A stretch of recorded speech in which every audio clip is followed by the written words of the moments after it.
అదేదో సామెత చెప్పినట్టుగా పాకిస్తాన్ తరచూ భారత్పై పడుతోంది. తన ఇంటిని చక్కదిద్దుకోలేక ఇండియాను ఏదో చేస్తామంటూ పనికిరాని బెదిరింపులకు పాల్పడుతోంది. ఓవైపు ఇరాన్ వార్తో అడుక్కు తింటున్న పాకిస్తాన్ పాలకులు భారత్పై ప్రతీకారం తీర్చుకుంటామంటూ చేస్తున్న వ్యాఖ్యలు చూసి అక్కడి ప్రజలే నవ్వుకుంటున్నారు. తాజాగా ఆ దేశ రక్షణ మంత్రి ఖవాజా ఆసిఫ్ భారత్పై నిప్పులు చెరుగుతూ ఈసారి యుద్ధం వస్తే గతంలో లాగా సరిహద్దుల వద్ద ఆగిపోమని, ఏకంగా భారతీయుల ఇళ్లల్లోకి చొరబడి కొడతామంటూ చేసిన వ్యాఖ్యలే ఇప్పుడు అంతర్జాతీయంగా హాస్యాస్పదంగా మారాయి. ఈసారి భారత్తో యుద్ధం 200-250 కిలోమీటర్లకే పరిమితం కాదని, తామే నేరుగా భారత్లోకి చొరబడతామంటూ ఆయన బీరాలకు పోయారు.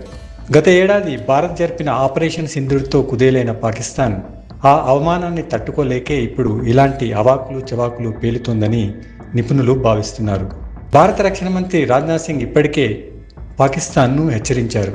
పాక్ ఏదైనా దుశ్చర్యకు పాల్పడితే గతంలో ఎన్నడూ చూడని స్థాయిలో భారత్ నుంచి గట్టి సమాధానం ఎదుర్కోవాల్సి ఉంటుందని భావిస్తున్నారు. నిజానికి పాకిస్తాన్ ఈ స్థాయిలో విర్రవీగడం వెనుక పెద్దగా వ్యూహం అంటూ ఏమీ లేదన్నది నిపుణుల అంచనా. ఇది కేవలం వారిలోని భయం, నిస్సహాయతను సూచిస్తోందని వారంటున్నారు. ప్రస్తుతం పాకిస్తాన్ పశ్చిమ సరిహద్దులో ఆఫ్ఘాన్ తాలిబన్లతో యుద్ధం చేస్తోంది. ఇక ఆ దేశంలోనే బలూచిస్తాన్, పంజాబ్, పాక్ ఆక్రమిత కాశ్మీర్లో ప్రజల తిరుగుబాటు తీవ్ర స్థాయిలో ఉంది. వీటిని అదుపు చేయలేక, ఆర్థిక సంక్షోభం నుంచి గట్టెక్కలేక ప్రజల దృష్టిని మళ్లించడానికి భారత్ను బూచిగా చూపిస్తోంది. ఏ దేశమైనా యుద్ధం చేయాలంటే గుండె ధైర్యంతో పాటు ఖజానాలో డబ్బు కూడా ఉండాలి.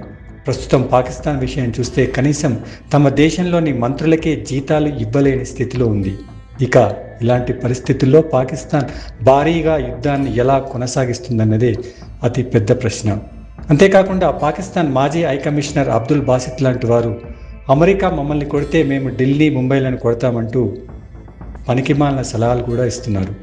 ఇవన్నీ కేవలం మైండ్ గేమ్స్ మాత్రమేనని, క్షేత్రస్థాయిలో భారత్తో తలపడే సత్తా పాకిస్తాన్కు ఏమాత్రం లేదని నిపుణులు భావిస్తున్నారు.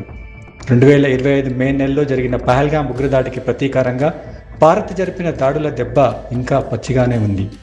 ఆ గాయాన్ని మర్చిపోయి మళ్లీ గెలికితే ఈసారి పాకిస్తాన్ అనే దేశం మ్యాప్లో ఉంటుందో లేదో అన్న సందేహాలు కూడా కలుగుతున్నాయి.